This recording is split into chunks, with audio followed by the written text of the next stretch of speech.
योगेन चित्तस्य पदेन वाचा मलं शरीरस्य च वैद्यकेन योपाकरोत्तं प्रवरं मुनीनां पतञ्जलिं प्राञ्जलिरानतोऽस्मि।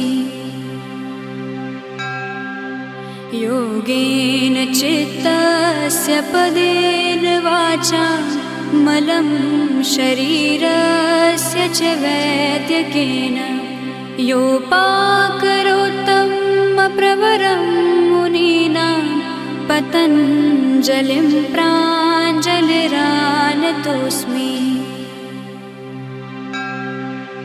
योगेन चित्तस्य पदेन वाचा मलं शरीरस्य च वैद्यकेन योपाकरोत्तं प्रवरं मुनीनां पतञ्जलिं प्राञ्जलिरानतोऽस्मि।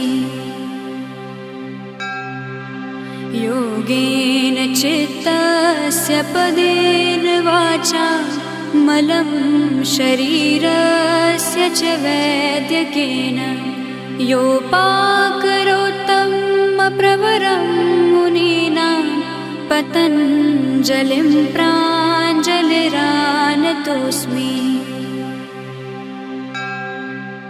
योगेन चित्तस्य पदेन वाचा मलं शरीरस्य च वैद्यकेन योपाकरोत्तं प्रवरं मुनीनां पतञ्जलिं प्राञ्जलिरानतोऽस्मि।